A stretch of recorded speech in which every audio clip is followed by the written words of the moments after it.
이 시간 우리에게 주시는 하나님의 말씀 요한계시록 3장 1절에서 6절까지 말씀입니다. 신약성경 402쪽입니다.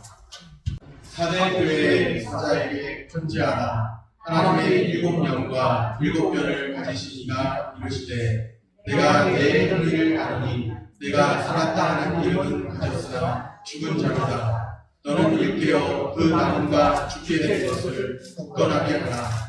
내 하나님 앞에 내 행위에 온전한 것을 찾지 못하였느니 그러므로 내가 어떻게 받았으며 어떻게 들었는지 생각하고 지켜 회개하라. 만일 느끼지 아니하면 내가 모두같이 이르리니 언제 내게 이르는지 내가 알지 못하리라. 그러나 사대에 그 옷을 더럽히지 아니한 자 몇 명이 내게 있어 흰옷을 입고 나와 함께 다니리니 그들은 합당한 자의 명도라. 이기는 자는 이와 같이 흰옷을 입을 것이요 내가 그 이름을 생명책에서 결코 지우지 아니하고 그 이름을 내 아버지 앞과 그의 천사들 앞에서 시인하리라. 귀 있는 자는 성령이 교회들에게 하시는 말씀을 들을지어다. 아멘. 샬롬. 주님의 평강이 함께하기를 소원합니다. 오늘 본문은 사대교회를 향한 말씀입니다. 우리가 요한계시록 2장, 3장 말씀 계속해서 살펴보는 중에 있는데요. 사대교회를 향한 말씀은 오늘 우리 교회를 향한 말씀, 또 우리를 향한 말씀으로 들어야 합니다. 사대교회를 향한 말씀은 처음부터 분위기가 심상치 않습니다. 칭찬이 아닌, 저는 다 우리 모든 성도님들 칭찬하고 싶은데 칭찬이 아닌 책망의 말씀부터 사대교회는 기록되어 있습니다. 왜 그럴까요? 왜 갑자기 칭찬이 아닌 책망부터 기록되어 있을까요? 그만큼 사대교회의 영적인 상태가 당시에 심각했음을 알려주고 있습니다. 사대교회를 향해 그리스도께서 말씀하십니다. 1절에 보면 사대교회의 사자에게 편지하라. 하나님의 일곱 영과 일곱 뼈를 가지신 이가 이르시되, 그리스도는 하나님의 일곱 영과 일곱 뼈를 가지신 이, 그렇게 묘사됩니다. 요한계시록에서 일곱 영은 성령을 의미합니다. 또 요한계시록 1장 20절에 보면 일곱 뼈는 일곱 교회의 사자라고 이미 그렇게 말씀했었죠. 이 말씀이 의미하는 바가 정확히 무엇인지는 이해하기가 어렵습니다. 다만 그리스도와 성령과 교회가 연관되어 있음을 알 수 있습니다. 특별히 성령에 대해 언급하는 이유는 사대교회의 심각한 그 영적 상태와 관련되어 있습니다. 새 생명의 역사를 일으키시는 분이 누구입니까? 바로 성령님이십니다. 심각한 영적 상태에 있는 사대교회가 소망이 있는 것은 다른 것이 아닙니다. 성령께서 그 교회에 역사하셔야 소망이 있습니다. 그러면 사대교회는 어떤 상태에 있을까요? 계속되는 1절 말씀을 한번 보시기 바랍니다. 사대교회의 사자에게 편지하라. 하나님의 일곱 영과 일곱 뼈를 가지신 이가 이르시되 내가 내 행위를 아노니 내가 살았다 하는 이름은 가졌으나 죽은 자로다. 참 안타까운 말씀인데요. 살았다 하는 이름은 가졌지만 죽은 자라고 말씀합니다. 살았다 하는 이름은 있습니다. 그러나 실제로는 생명력을 상실한 자라는 말씀이죠. 죽은 자요 생명력을 상실한 자입니다. 사대교회에 필요한 것이 무엇일까요?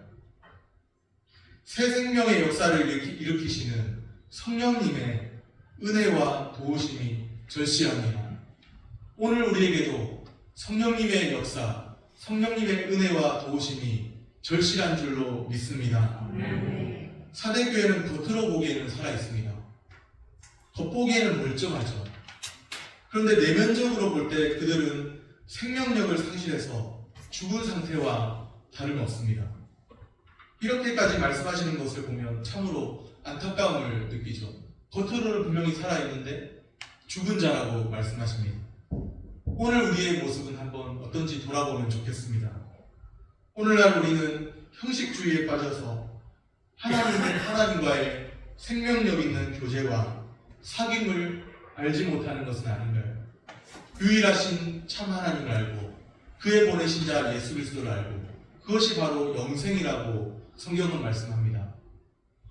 유일하신 참 하나님 예수 그리스도와의 생명력 있는 교제와 사귐이 우리 가운데 있게 되기를 소원합니다. 교회가 이름만 살았다는 것이 아니라 생명력 있는 교회로 회복되기를 소원합니다. 오늘 우리 교회도 이름도 참 멋있잖아요. 주한교회, 주님 안에 있다는 그런 의미인데 이름만 멋있는 게 아니라 생명력 있는 교회로 살게 되기를 소원합니다. 제가 전에도 몇 번 말씀드린 적이 있는데 교회는 교회당이 아니에요. 예배당이 아니에요. 예배당, 교회당을 성경은 교회라고 말하지 않습니다. 예배당, 교회당은 눈에 보이는 건물일 뿐인 것이죠. 성경에서 말하는 교회가 어떤 교회입니까? 그리스도를 머리로 하는 그리스도의 몸이 교회예요. 진짜 교회는 그겁니다. 우리 한 사람 한 사람 그리스도를 머리로 삼는 우리 한 사람 한 사람이 모이면 두세 사람이 내 이름으로 모인 곳에 나도 그들 중에 있느니라. 우리 주님이 말씀하셨고 그리스도를 머리로 하는 생명력 있는 생명유기체 그것이 바로 교회입니다. 이름만 살았다 하는 교회가 아니라 진정으로 그리스도를 머리로 삼고 그리스도로 말미암아 사는 참 교회 되기를 소원합니다. 생명력 있는 교회가 되어야 하는데 생명력 있는 교회가 되려면 어떻게 해야 할까요? 2절에 보니 이렇게 말씀합니다. 너는 일깨어 그 남은 바 죽게 된 것을 굳건하게 하라. 일깨어 굳건하게 하라. 그렇게 말씀해요. 이 말씀은 아직 죽지 않고 남은 것이 있다는 말씀입니다. 주님께서는 생명력을 상실한 자가 되지 않도록 신앙을 회복하라. 그렇게 말씀하십니다. 우리가 다른 그 무엇보다 회복해야 할 것이 바로 이것이죠. 주님과의 살아있는 교제와 생명력, 그 삶을 누리는 것이죠. 그러면 구체적으로 어떻게 해야 하느냐? 3절에 그러므로 내가 어떻게 받았으며 어떻게 들었는지 생각하고 지켜 회개하라. 처음에 복음을 받았을 때, 처음에 복음을 알게 되었을 때 기쁨으로 주님을 따르던 때가 있습니다. 그때를 생각하고 그때의 순수한 신앙을 회복하라는 말씀입니다. 오늘 우리에게도 처음 가진 믿음의 열정, 또 신앙의 순수함을 회복하는 은혜가 있게 되기를 소원합니다. 많은 사람이 믿음에서 파손하여 떠나가는 것처럼 보입니다. 교회들이 생명력을 상실한 것처럼 보이기도 합니다. 문을 닫기도 하고 심각하게는 또 여러 가지 기도 모임이 줄어들기도 하고 그런 모습들을 봅니다. 그런데 절망 중에도 소망이 있습니다. 우리 주님께서 절망 중에도 소망을 남겨주셨습니다. 오늘 본문의 사대교회에도 하나님께서 은혜로 남겨두신 사람들이 있습니다. 오늘 말씀 4절입니다. 4절을 우리 같이 한 목소리로 같이 4절 말씀 읽어보겠습니다. 그러나 사대에 그 옷을 더럽히지 아니한 자 몇 명이 내게 있어 흰옷을 입고 나와 함께 다니리니 그들은 합당한 자인 영고라. 아멘. 그래도 소망이 있는 게 무엇 때문인가요? 사대에 그 옷을 더럽히지 아니한 자 몇 명이 있다. 그 옷을 더럽히지 아니했다고 말씀합니다. 여기에 보니까 흰옷을 입고 다니리니 흰옷을 입고 다닌대요. 오늘 우리 중에는 흰옷을 입은 분들이 많이 보이지는 않는 것 같은데 흰옷을 입고 다닌다고 말씀합니다. 이 표현이 어떤 표현인가? 흰옷, 깨끗한 느낌이죠. 흰옷 하면 떠오르는 이미지는 깨끗한 느낌입니다. 오래전에 TV에서 어느 광고를 봤는데 아주 오래된 광고인데 어느 화장품 선전을 하면서 얼굴에 막 손을 대더니 촉촉해요, 깨끗해요, 뭐 이러는 거예요. 깨끗해요. 무슨 선전인지, 무슨 베이비 로션인지 깨끗해요 하는 거예요. 그 화장품이 얼굴에 바르는 흰색 크림이었던 것으로 기억이 납니다. 흰색과 깨끗함의 이미지 참 잘 어울리죠. 한국 어린이 전도협회라고 하는 단체가 있습니다. 그 어린이 전도협회에서 복음을 설명할 때 5가지 색장, 5가지 색으로 설명을 하는데요. 그 중에 보면 붉은색은 뭘 상징할까요? 붉은색. 피, 예수님의 보혈을 상징하죠. 그런데 그 다음 색이 흰색인데 흰색이라고 말하지 않고 어린 전도협회에서는 깨끗한 색이라고 표현하더라고요. 깨끗한 색. 이 깨끗한 색은 예수님의 십자가 보혈을 체험하고 난 이후에 깨끗하게 된 마음을 뜻하죠.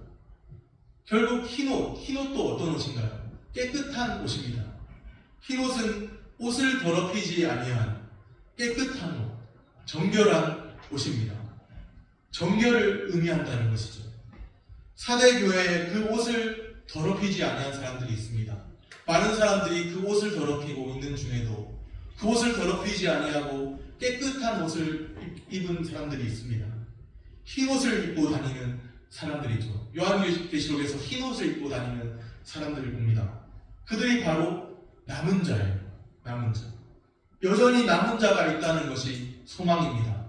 많은 사람들이 죄 가운데 자신을 더럽히며 살아가도 그 가운데서 여전히 남은 자로서 정결하게 사는, 정결함을 유지하며 사는 사람이 있다는 것이 소망입니다.